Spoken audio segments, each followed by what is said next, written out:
Hi, our nation. Welcome to the pregame presented by Robillard Hearing Centers and the Clock Tower Brew Pub. I'm your host, Ken Evraire. Oh, what a difference a couple of games make for the Ottawa Redblacks. They opened up the season 2-0 with victories over Calgary and Saskatchewan, but then they dropped consecutive home dates to the Winnipeg Blue Bombers and the Montreal Alouettes. Now with a record of 2-2, they travel to Winnipeg to take on the red-hot, undefeated Winnipeg Blue Bombers. And life certainly won't get easier knowing the injury bug has bitten this football team. Dominic Davis is out, as is Antoine Pruneau. And there'll be some new faces on offense and defense. The starting quarterback position will be Jonathan Jennings. James Crockett gets a start at running back. Devontae Dedman will get some special teams work. And it looks like Jeff Knox Jr. will also play some defense for the Red Blacks. Lots to talk about, but as always, the first word always begins with head coach Rick Campbell. We're gonna go see who's available. We had a couple of guys back out here practicing, and but the guys you see out here practicing for the most part looks like they'll be playing, but we have one more day to declare that and figure out if anyone else is going to be healthy enough to go. We want to make sure we dress healthy bodies, and we have them available, so we're going to use guys that are healthy. You're a 10.5-point underdog. Do you like the underdog status? Where does it put less pressure on the players? I didn't know that stat until you told me that. I don't look at those things, but we're okay with that. It's tough. We're going on the road to a tough place, loud crowd, undefeated team, all those things. So, I've reminded guys that we put up with people like Henry Burris around here, and we've survived that. So it's a lot. It's a lot to put up with. So if we can deal with that, then we can deal with anything. Write that one. That's true. Oh, I'm gonna leave it. Don't write that. I'll get in trouble. Guys, they lean on a quarterback in general, but they lean on a veteran as well, somebody that they know has been through it. Yeah. Guys know I've played in this league for a long time, and they understand that I've been through every scenario that you can go through, basically. So. Yes, sir. I'm very excited, man. I'm ready to play. For those who don't know, and those in the CFL know who you are, but for those on the outside looking in, let's talk about your game and what you bring to the table. Oh, man, you definitely know I'm physical. I can run, I can cover. Man, I'm in it to win. I'm a team player first, and I'm always going to be that way, and to win ball games. It was hard for me because, I've been keeping in contact with the guys and stuff, and they're like, we need to spark on special teams. So, that's making me feel like it just pushed me even harder every day when I was in rehab, just going crazy. I was actually going really, really hard, and my trainers were proud of me because my dad actually went there. So they would joke around and be like, oh yeah, you work way harder than your dad. So.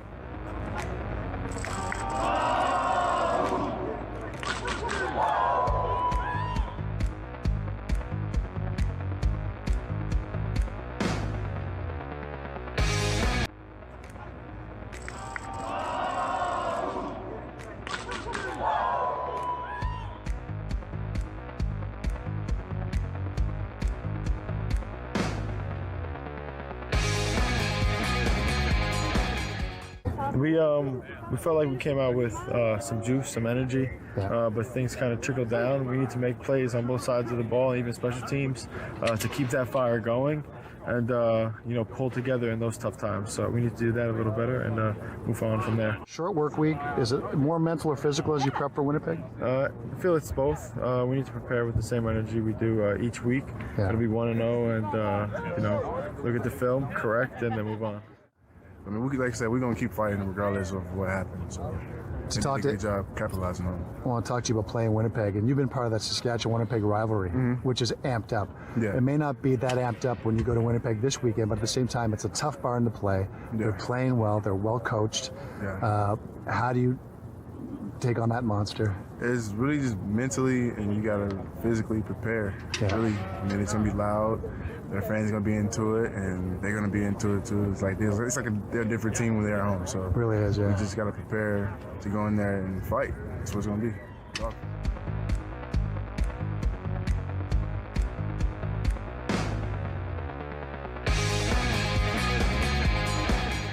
Our nation, it's time for the segment we call Getting to Know Your Red Black, presented by Robillard Hearing Centers and the Clock Tower Brew Pub. If you don't know this guy, you haven't watched football in the nation's capital, especially if you're a Carleton Ravens fan. Number 19 for your Red Blacks, Nate Behar. Is it Behar or Behar? Get the proper pronunciation for me now. Let's clear that. Get that out of the way. Bahar, technically, Bahar. But I've heard it pronounced differently from other people too. So I actually met somebody named Bahar, who came to Fan Day, and they pronounced it Behar. So At this point, who knows? Life's about a series of decisions. I want to go back in time to a decision you made to go to Carleton U when it was a brand new program. And you had an opportunity to go to the Western Mustangs. Yeah. Did Laurier recruit you? Yeah, everywhere in Ontario, most of the country, yeah. So it's mortal sin you didn't go to Laurier, my alma mater, go Golden Hawks. But you went to the Ravens. Why?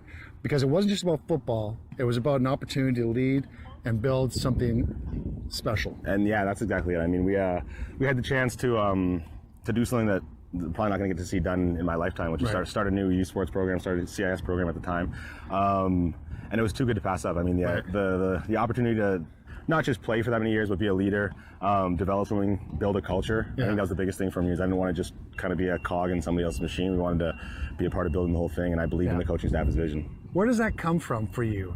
Is it your personality? Is it growing up, how you were raised? Because most guys at that level will be saying, I need to go where I got to be seen so I can get my piece of the pie.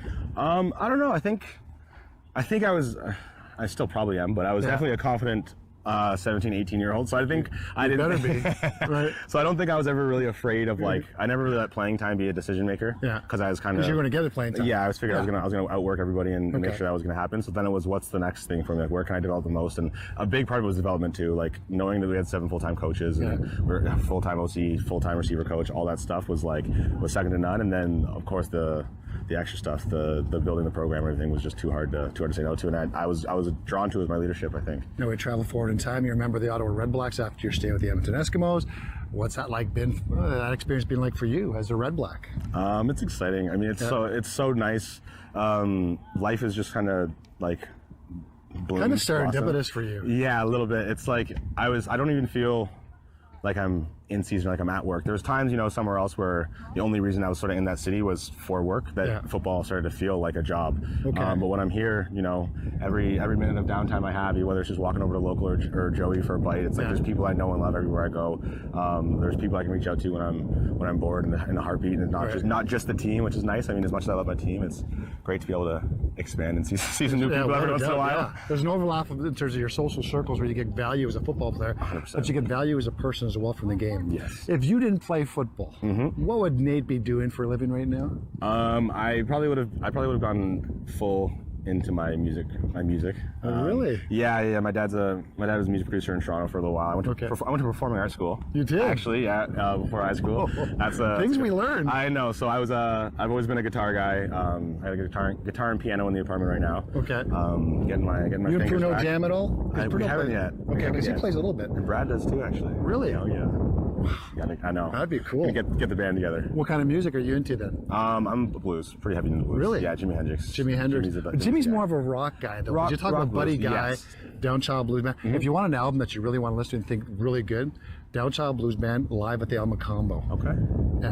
You have to search for it, but it's a fantastic album. Anything that Downchild does, because they were a Toronto blues band, the Toronto blues band. Okay. So check them out. Musician after the game. Yep. Are you going to segue into music? I'm not sure. I mean, there's a lot of things. Got some things on the radar, on the plans. Yeah. As hopefully they try to get to be able to build out through the off season as I play. Okay.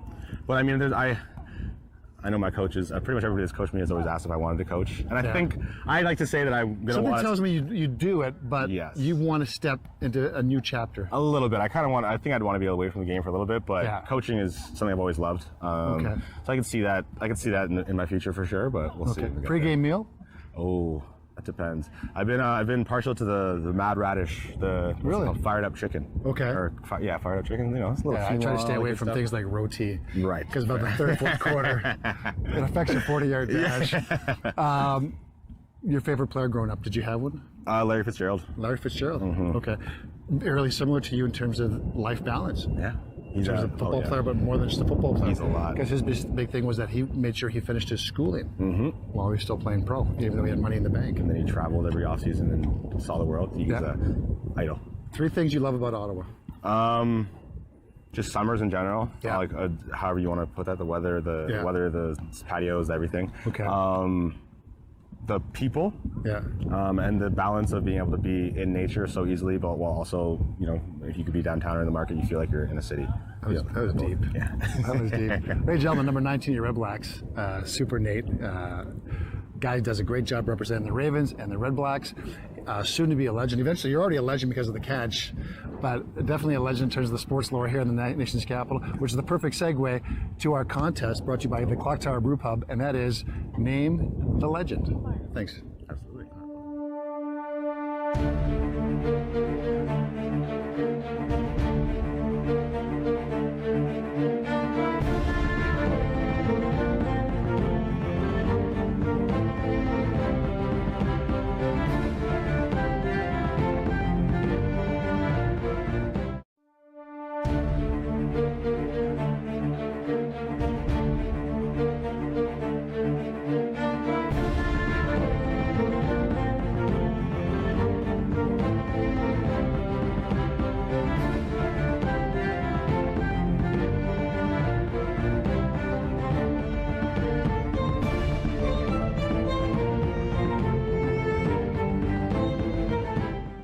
Of course, we didn't know it was the glory days back then. It was just, but it was good years. I was here for 9 years, and of those years, we finished first 3 times and second 6 times. So we always had a home playoff game. So it was pretty good. Because you're winning, you have mostly continuity in the players too. And of course, we had some really good players. When you talk about continuity, you're talking about friendships and relationships that transcend time, don't you? Yes, it does too. But it also makes for good teams because guys get experience and they grow together. What's that like? Because that goes beyond the score and the championships. Again, those are relationships that last 30, 40 years. Yeah, so we just had recently a 68-69 reunion last year ago, and there was lots of guys came up from we hadn't seen in 49 or 50 years, and so it was amazing. It was just sort of pick up where you left off, locker room talk, as you know. But we won in both 68 and 69, so we won back-to-back, so that was really exciting, and it was interesting too that we won and beat Calgary in 68, and that was the last Saturday Grey Cup. Then we played in the first Sunday Grey Cup in Montreal the next year and beat Saskatchewan and Ronnie Lancaster and all those big stars. So it was really special to win 2 years in a row. What was it like wearing that uniform? I just loved it. I mean, I'm originally from Toronto, but my family, the Smith family, Brian Smith and Gary Smith and all those guys, I'm their first cousin, so they're from Ottawa, so half my family's from Ottawa. So I was really proud to be a Rough Rider. Actually, my uncle, who played in the NHL, Roger Smith, he played for Philadelphia and Pittsburgh in the NHL in the 20s. He also played for the Rough Riders in 21. So great connections. What do you think of football now here in the nation's capital? I really enjoy it. We have season tickets. We sit in the south side because that's where the action is. We've originally started on the north side. We moved to the south side. And the people there always aren't watching the game, but they're having a good time. So we really enjoy it. And the OSAG Redblacks have done a great job of bringing football back.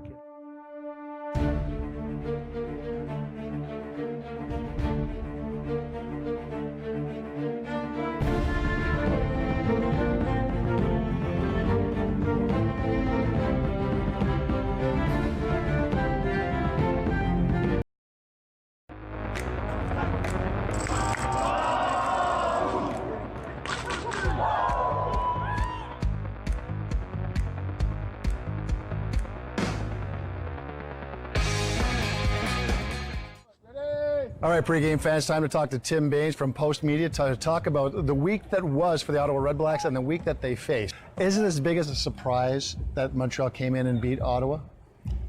I mean, I guess we shouldn't be surprised because Ottawa didn't play well, at least offensively, the week before against Winnipeg. Right. So, again, but it's Montreal and the perception, Montreal's crappy. Right. But maybe all of a sudden they're not crappy, and maybe Ottawa has taken another step back, a 2-0 team that maybe we didn't suspect would be 2-0, but now they're 2-2. Maybe they weren't that 2-0 team, and just maybe on the other side of the coin, the Montreal Alouettes weren't that 0-2 or 1-2 team as well. It's funny, I looked at the schedule when the schedule came out, and I'm thinking, wow, I'm looking at the start, and I'm thinking they could come out of that first 6 games 1-5. The one win I thought they would get was the game against Montreal. Now you play Winnipeg and Saskatchewan. You could come out of the 0-2. Yeah. All of a sudden you beat Montreal, then you're 1-2, and then you have to go into Winnipeg and play. They're defeated, and they're looking great. They decimated the Argos. And right. So here we are, though. The team is 2-2. They're banged up. Plenty of changes. You're going to need to buy a program to get the roster down pat. Dominic Davis will not play. He'll dress but not play. Jonathan Jennings will start.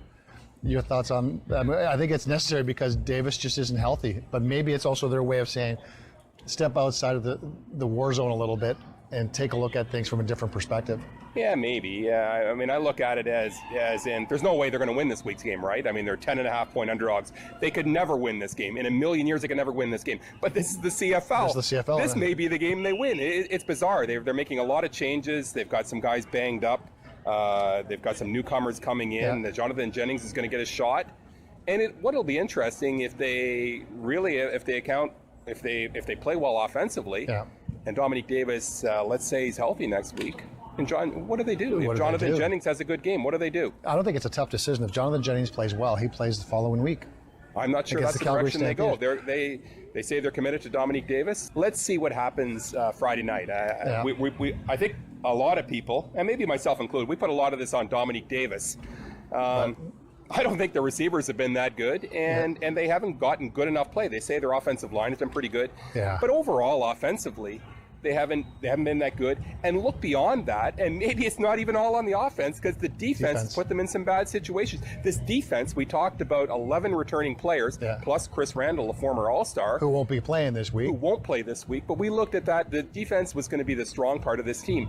They've been pretty good in 2 games, but in the other 2 games, they've been pretty bad. See, and my thinking is that what happened, teams watch game film, and they figure out some of the peccadillos and vulnerabilities that defenses, offenses, special teams have, and they take advantage of them. And I see that in the last 2 games with Ottawa. I see that what Winnipeg did to Toronto on special teams, what Hamilton did to Calgary on special teams. I think obviously you need to be part shrink when you're a coach too, because this is a team. I mean, things could fly in the other direction. You're coming off 2 losses, and certain parts of the game weren't that good in either one of those games. Certainly some disturbing things happened in the Montreal game. Really, special teams, offensively, defensively, it wasn't exclusive to any one area of the game. They just weren't good enough to win that football game. Montreal was the better team. Well, all right, our nation, it is time for my 3 keys to a Red Blacks victory over the Winnipeg Blue Bombers. Number 1, establish the run. That'll make life a lot easier for Jonathan Jennings and a receiving core that's trying to find its way. Number 2, protect Jennings. The offensive line has to step up. They didn't do the best job against the Montreal Alouette front 4 that may be the best in the league. They're going to face a similar challenge when they take on the Winnipeg Blue Bombers, especially with Willie Jefferson. Special teams. That's number 3. Make something up on special teams. Create something on special teams with Devontae Dedmon back there returning punts and likely returning kicks. The Winnipeg Blue Bombers were dominant in special teams last week, and that was part of the reason why they decimated the Toronto Argonauts. Those are my 3 keys. I can add 2 or 3 more to that mix, but those are the 3 that stand out the most for me. That is the pregame. I am Ken Evraire, your host. A big thank you to Robillard Hearing Centers and the Clock Tower Brew Pub, our signature sponsors. I look forward to seeing you around the park real soon. Don't forget, next Thursday, we'll have a pregame show, and that would be in advance of the kickoff here at TD Place between the Ottawa Redblacks and the visiting Calgary Stampeders. We'll see you around the ballpark real soon. Take care.